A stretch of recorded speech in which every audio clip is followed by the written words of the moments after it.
Seulement 4 tirs au but pour le moment, 2 de chaque côté. La montée d'Egli, le tir d'Egli et le but! La lucarne gauche trouvée par Chris Egli qui inscrit là son 2e but de la saison seulement. Un trou de souris trouvé par Chris Egli, son 3e point.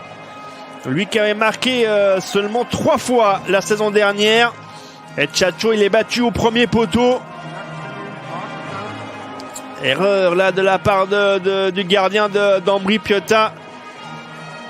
Il se demande même par où est passé le puck. Il est passé juste en dessus de son épaule. Alors même power play depuis le début de cet exercice. Un engagement gagné par les Grisons. Le tir de Nygren et le but. Superbe tir du poignet de la part de Nygren.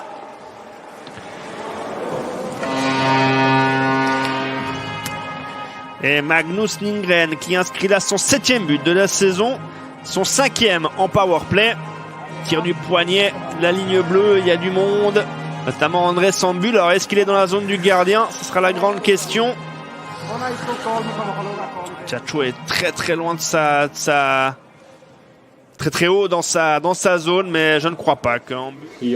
On verra si les arbitres sont d'accord. Je pense que le plus important, l'image la plus importante, c'est celle de... Il va rester 2 minutes 51 dans cette première période. Et Davos mène donc maintenant de 2 longueurs.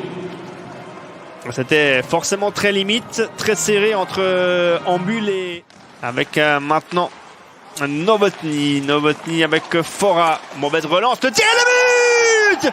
Le 3-0 pour l'équipe de Davos. Et je crois bien que c'est Egli. Ouais, c'est sa soirée, Chris Egli, qui inscrit son 3e but. Son premier en box-play.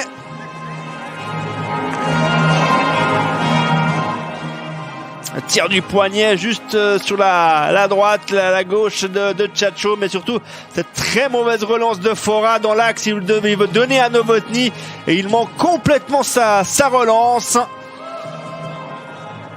On rappelle que Michael Fora est pour le moment toujours sur le marché des transferts pour la fin de cette saison. Il fait partie normalement des... Accélération de Flynn, revient devant le but. Où est ce puck? Toujours jouable. Le tir et le but! Signé Isaac Odotti. Son 3e de la saison en 7 matchs. C'est un bon ratio pour un défenseur. Et comme je vous le disais, cette équipe d'Ambry peut se relancer avec un but. On va aller voir quand même la vidéo, mais j'ai l'impression qu'il est valable.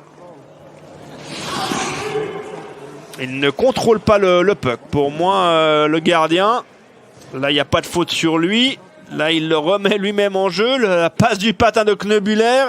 Et le tir très précis. Alors, par contre, de Doty, la lucarne gauche. Tir du poignet. Il passe à travers la zone, mais il ne touche pas le gardien, le joueur d'Ambry. Et malheureusement, Eskliman, lui, veut remettre ce puck sous sa jambière, mais il le pousse. Et puis, il y a Goy, bien sûr, qui est dans la zone. Alors, on verra bien si on peut annuler ce but pour ça, mais... À mon sens, on devrait l'accepter. La crosse du gardien Eskliman, c'est plus clair sur ces ralentis qu'on nous propose maintenant. Et on devrait du coup l'annuler, ce but, à mon sens. C'est en l'occurrence Stéphane Hurliman qui va le donner, qui va le confirmer. Voilà, c'est donc 3-1 et Ambry peut totalement se relancer dans ce match. Alors pour ceux qui suivent là aussi le hockey depuis quelques années, peut-être ce visage vous dit quelque chose, Stéphane Hurliman. Mais c'est un ancien...